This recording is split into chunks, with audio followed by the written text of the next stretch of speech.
فتح مکہ کے بعد جب حضرت محمد صلی اللہ تعالی علیہ وسلم مکہ میں داخل ہوئے تو بہت سے لوگ اسلام قبول کر رہے تھے۔ جب آپ صلی اللہ علیہ وسلم خانہ کعبہ میں داخل ہوئے تو خانہ کعبہ کو تالا لگا ہوا تھا۔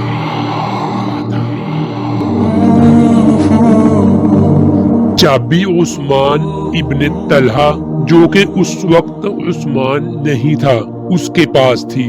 عثمان ابن طلحہ نے خانہ کعبہ کے دروازے کو تالا لگایا اور چھت پر چڑھ گیا۔ جب حضرت محمد صلی اللہ علیہ وسلم نے چابی مانگی تو لوگوں نے بتایا کہ وہ عثمان ابن طلحہ کے پاس ہے، اور جب لوگوں نے اس کو ڈھونڈا تو وہ خانہ کعبہ کی چھت پر ملے۔ جب ان سے حضرت علی رضی اللہ تعالی عنہ نے چابی مانگی تو انہوں نے جواب دیا کہ اگر میں یہ یقین رکھتا کہ محمد صلی اللہ علیہ وسلم اللہ کے رسول ہیں تو میں کعبہ کو پہلے ہی کھول دیتا۔ اس کو یقین نہیں تھا کہ محمد صلی اللہ علیہ وسلم اللہ کے نبی ہیں۔ یہ سب دیکھ کر حضرت علی رضی اللہ تعالی عنہ نے عثمان ابن طلحہ سے چابی چھینی اور خانہ کعبہ کا دروازہ کھول دیا۔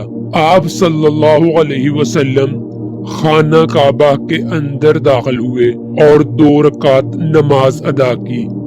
عباس ابن مطلب کے چچا تھے اس وقت، جو حضرت محمد صلی اللہ علیہ وسلم وہاں موجود تھے۔ انہوں نے کہا، اے اللہ کے رسول، آپ جانتے ہیں کہ میں اور میرا خاندان حاجیوں کو پانی پلانے کے انچارج ہیں۔ اگر آپ خانہ کعبہ کی چابی بھی ہمیں دے دیں تو ہمارے لیے باعث رحمت ہوگا۔ جب ضرورت ہوگی تو ہم خانہ کعبہ کا دروازہ کھول بھی دیا کریں گے اور بند بھی کر دیں گے۔ اسی وقت جبرائیل وحی لے کر حاضر ہوئے۔ یہ واحد آیت تھی جو کہ خانہ کعبہ کے اندر نازل ہوئی۔ جبرائیل علیہ السلام نے فرمایا کہ اللہ آپ کو حکم دیتا ہے کہ امانتوں کو اس کی طرف لوٹا دو جن سے وہ تعلق رکھتی ہے، یعنی خانہ کعبہ کی چابی عثمان ابن طلحہ کو لوٹا دے۔ یہ سن کر آپ صلی اللہ علیہ وسلم نے حضرت علی رضی اللہ تعالی عنہ سے کہا کہ فوراً یہ چابی عثمان ابن طلحہ کو لوٹا دو اور نامناسب رویہ اختیار کرنے کی معافی مانگو۔ حضرت علی رضی اللہ تعالی عنہ عثمان ابن طلحہ کے پاس گئے، انہیں چابی دی اور اپنے رویہ کی معافی مانگی۔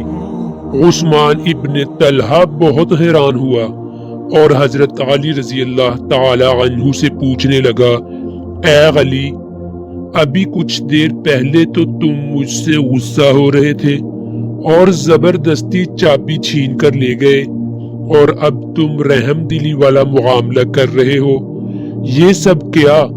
تو حضرت علی رضی اللہ تعالی عنہ نے فرمایا، اے عثمان، اللہ تعالی نے تمہاری وجہ سے قرآن میں آیت نازل فرمائی ہے کہ امانتیں ان کو لوٹا دو جن سے وہ تعلق رکھتی ہے، اس لیے میں یہ چابی تمہیں واپس دینے آیا ہوں۔ یہ سب کچھ دیکھ کر عثمان ابن طلحہ بہت متاثر ہوئے اور فوراً کلمہ پڑھ کر مسلمان ہو گئے۔ حضرت جبرائیل علیہ السلام دوبارہ تشریف لائے اور اس دفعہ کسی آیت کی وحی کے لیے نہیں بلکہ محمد صلی اللہ علیہ وسلم کو ہدایت دینے کے لیے آئے تھے کہ اٹھو اور عثمان ابن طلحہ سے کہہ دو کہ خانہ کعبہ کی چابی اب قیامت تک ان کے اور ان کے خاندان والوں کے پاس رہے گی۔